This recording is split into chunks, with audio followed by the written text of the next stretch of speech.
First things first, I usually hate when people, use awards as one-uppers in debates because it lets me know that you don't really understand that many times awards are given based on narrative or who they want the face of the award to be at the moment.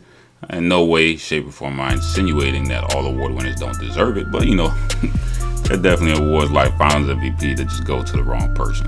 Alright, in today's video, we'll be covering why Kevin Garnett should have been a 2008 Finals MVP and not Paul Pierce, aka The Truth. Once again, thanks for the love. We're consistently growing. I appreciate it. Definitely comment, subscribe, and share the video. Without any further ado, cue that intro.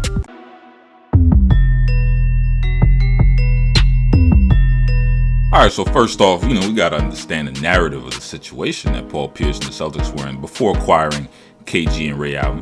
They were 24 and 58 and were on the verge of unloading Paul Pierce, as hard as that is to believe, because the last time he did anything of note in the playoffs was in 2002 when they went 6 games with New Jersey Nets in the Eastern Conference Finals.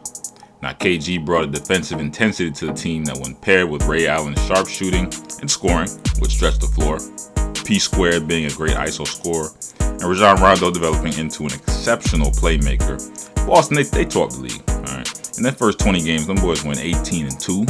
They weren't just beating teams, they were blowing some teams out. They were blowing these boys out, even beating the Knicks by 45.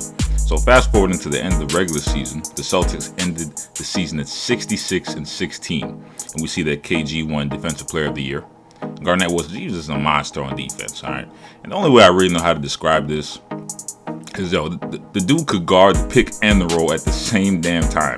That's just an example of the kind of things that he could do physically, and his intensity and mentality towards the game, as well as his knowledge. To give you a picture on how impactful his presence was in that Boston Celtics team, just check this out.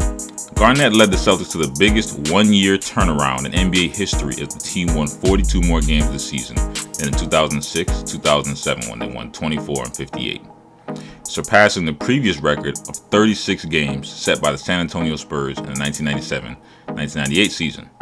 I would never disrespect the greatness of NBA players, but we must understand that the best player on that specific Boston Celtics team was in fact Kevin Garnett. Ray Allen was a bona fide star. Paul Pierce, he was a proven scorer in the league, but neither had the total package the way KG did, and didn't bring the leadership in both persona and skill that was necessary to bring the team to championship contention.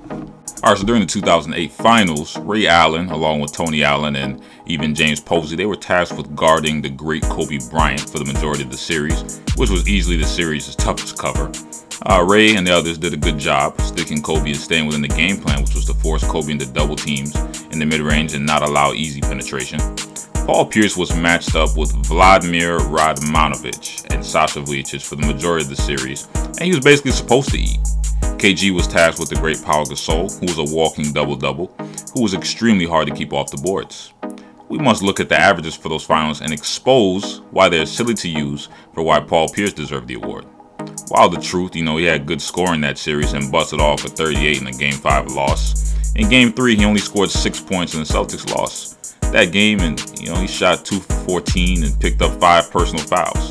In fact, P Squared, that man had 2 games with 5 personal fouls and 3 games with 4, which showed his inability to slide his feet and play smart basketball. He was picking up fouls left and right and was given a much lower defensive responsibility than his other 2 Big 3 partners. This man had to guard, in my Stephen A. Smith voice, Vladimir Radmanovic? Nah, man, come on now. Let's get real. Alright, so look, Kevin Garnett, he brought much more consistent scoring and had a much larger responsibility in keeping Pau Gasol contained. Gasol, before that series, he was 18 points per game. When he got matched up with KG, he averaged 14.7. KG also had to deal with Lamar Odom and dominated the glass. The big ticket, he averaged 13 rebounds per game. This is important because the Celtics won the offensive rebounding percentage by 7%, which is huge. Every other category they either lost or narrowly beat the Lakers in. Nobody remembers the Celtics team because of Paul Pierce's scoring. They remember the Celtics team because of their defense. That's what they hung their hat on, which was anchored and led by the great Kevin Garnett. Now, Garnett on offense, he led the team in scoring for the playoffs, averaging about 20.4 points per game and 10.4 or 10.5 rebounds per game, along with 81% free throw shooting from the line. He's leading the league in playoffs rebounding, and in total win shares, he was leading as well with 4.1. Now, Paul Pierce, he likes to sit up there on ESPN and act like he was the guy on that squad. That's not the case, all right? He was a part of a three-headed monster who banded together to conquer a mutual goal, which is to win an NBA championship. While Paul Pierce had some great moments in that series, KG did the dirty work that is necessary to win and should not be discredited.